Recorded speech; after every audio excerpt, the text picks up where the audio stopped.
Magandang gabi, Philippine Air Force. Alamin natin ang magiging lagay at taya ng panahon ngayong gabi ng Huwebes, 23 October 2025. Ang minomonitor nating bagyo na si Tropical Depression Salome ay tuluyan ng humina at naging isang ganap na low pressure area na lamang ito kaninang 1400 ng hapon.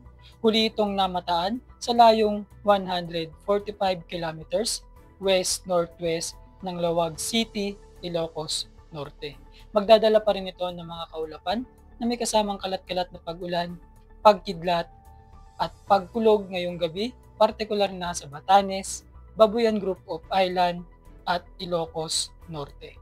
Samantalang ang easterlies o yung mainit na hangin na nagmumula sa karagatang Pasipiko ang makakaapekto sa Northern Samar, Bicol Region at Quezon.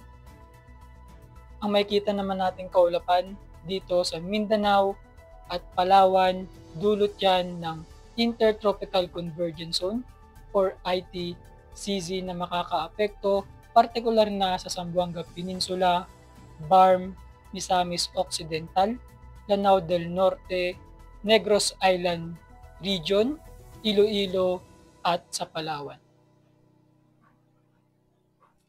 Dahil dito, asahan bukas sa Kalayaan Island at Puerto Princesa ang maulap na kalangitan na may kalat-kalat na pag-ulan, pagkidlat at pagkulog dulot ng Intertropical Convergence Zone. Sa natitirang bahagi naman ng Luzon, kasama na ang Metro Manila, asahan bukas ang bahagyang maulap hanggang sa maulap na kalangitan na may mga tsansa pa rin ng pulupulong pag-ulan, pagkidlat o pagkulog lalo na sa hapon o gabi. Sa buong Visayas, asahan bukas ang bahagyang maulap hanggang sa maulap na kalangitan na may mga pulupulong pag-ulan, pagkidlat o pagkulog. Samantalang dito sa Mindanao, bukas asahan ang maulap na kalangitan na may kalat-kalat na pag-ulan, pagkidlat at pagkulog. Para sa magiging lagay at taya ng panahon sa loob ng 3 araw, simula Sabado hanggang Lunes sa Metro Manila, Cavite, Angeles, Lipa, asahan ng bahagyang maulap hanggang sa maulap na kalangitan na may mga pulupulong pag-ulan, pagkidlat o pagkulog. Sa Puerto Princesa at Kalayaan Island, asahan sa Sabado hanggang Lunes ang maulap na kalangitan na may kalat-kalat na pag-ulan, pagkidlat at pagkulog. Sa Lapu-Lapu, Sabado hanggang Lunes, asahan ang bahagyang maulap hanggang sa maulap na kalangitan na may mga pulupulong pag-ulan, pagkidlat o pagkulog. Sa Davao hanggang Sabado, asahan dito ang maulap na kalangitan na may kasamang pag-ulan at pagsapit naman ng Linggo hanggang Lunes, asahan na muli ang bahagyang maulap hanggang sa maulap na kalangitan na may mga pulupulong pag-ulan, pagkidlat o pagkulog lalo sa hapon o gabi.